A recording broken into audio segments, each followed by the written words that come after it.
The Polish capital of Warsaw lies in the central eastern part of Poland. It stands on the Vistula River on the site of a 14th century stronghold and trading center.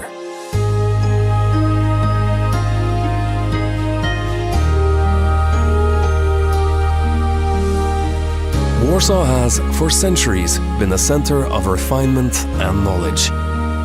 Its strategic position has also made it one of the most invaded countries in Europe. This is a city that resonates with a powerful spirit of reinvention, a spirit that has been forged from a history that has pushed it to the brink of destruction time and time again.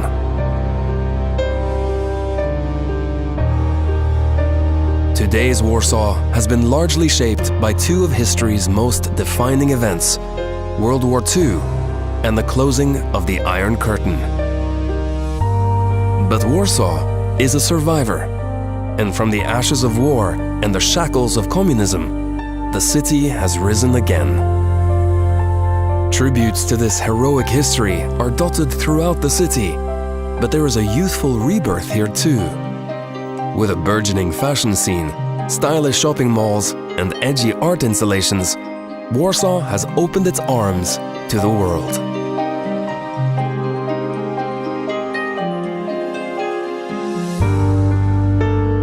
The true heart of Warsaw is its Old Town, a stunning tribute to the city's will to survive and rebuild. This is where, in the dying days of the Second World War, brave locals launched the Warsaw Uprising, one of the most heroic resistance actions ever seen against the Nazis. In retaliation, the Nazis almost completely destroyed the city.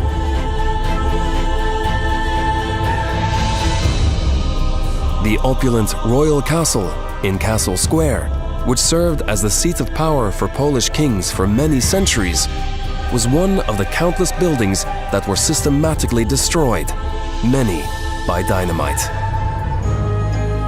Before the detonations, however, and at enormous personal risk, museum staff and civilians managed to save a number of the castle's treasures.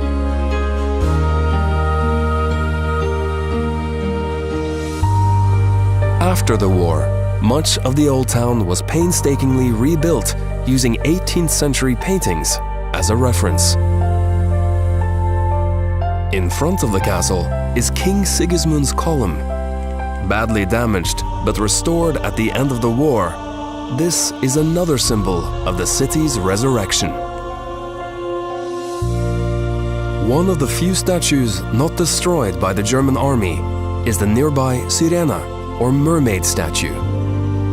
The symbol and protector of Warsaw, the mermaid has been on the city's coat of arms for centuries.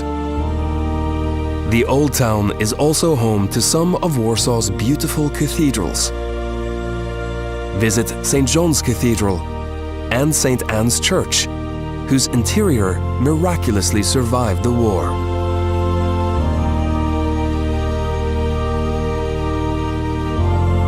From the tower at the top of the stone stairs, the Warsaw skyline spreads out before you. The northern side of the Old Town Square is the Warsaw Museum, a keeping place of the city's dramatic stories.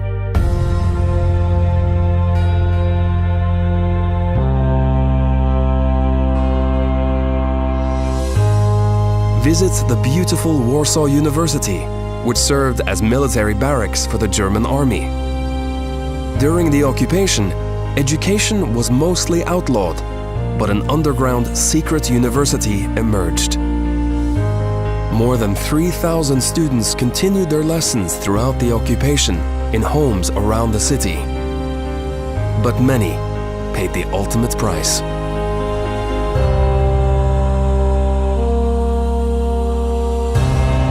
Their fate was shared by millions of Poles during the Second World War, and Warsaw has a number of powerful monuments honoring the nation's loss.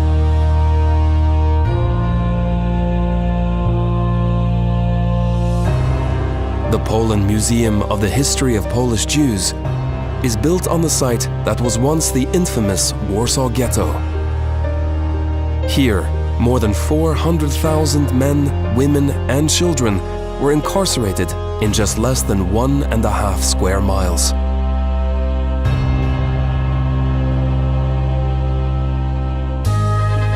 Nearby, the Warsaw Uprising Monument and the Warsaw Rising Museum pay tribute to one of the bravest chapters of the city's long history.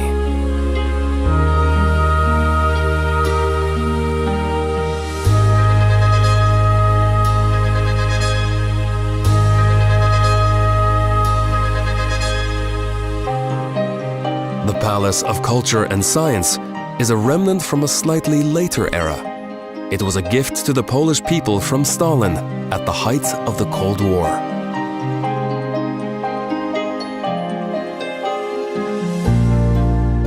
Travel a little further back in time with a stroll along the royal route. This path was once used by Polish kings traveling from the Old Town to the Wilanów Palace. Today, it is a popular tourist walk studded with historical sites.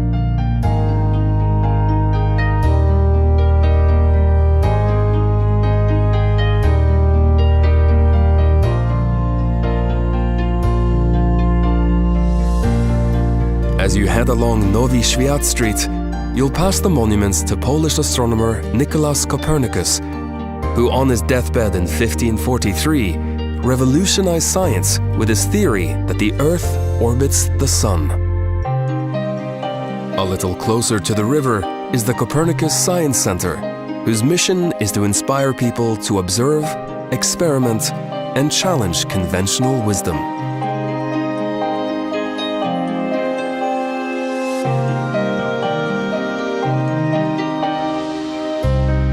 In the Holy Cross Church lies a very personal reminder of another of Warsaw's famous sons, composer and pianist Frédéric Chopin. This musical genius so loved the city of his birth that he requested his heart be returned to Warsaw when he died. You can see where it now resides here.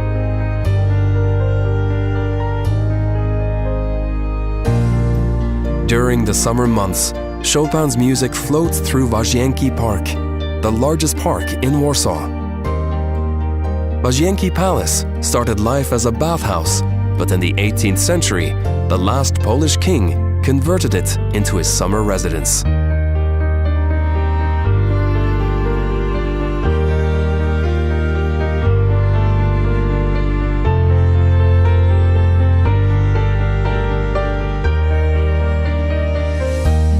The last stop on the royal route is Wilanów Palace. With its luxurious artworks and formal garden, it is an outstanding testament to Poland's early wealth and magnificence. But even as Warsaw honors its past, this city of rebirth is creating new stories. Since the fall of the Iron Curtain, Poland's economy has boomed. That economic success is reflected in the luxury malls that have sprung up, such as Złote Tarasy and the Witkach department store. Other areas in Warsaw are also being transformed. A number of former industrial areas are now serving up cutting-edge spaces and hip restaurants. Visit Praga on the right bank of the Vistula River to discover venues like the Soho Factory. Once an ammunition factory, it is now home to a range of stylish shops and museums, such as the Neon Museum. This exhibition is dedicated to preserving the iconic signs from Warsaw's Soviet era, many of which were produced by some of Poland's most famous artists. These reclaimed urban areas are perhaps the perfect reflection of Warsaw today. Just like the people of Warsaw, these young and innovative areas are creating new life and beauty amidst the remnants of an often tragic history. Warsaw today shines like a beacon to the world, It reminds us that no matter how dark a city's past, the spirit of hope will always triumph in the end.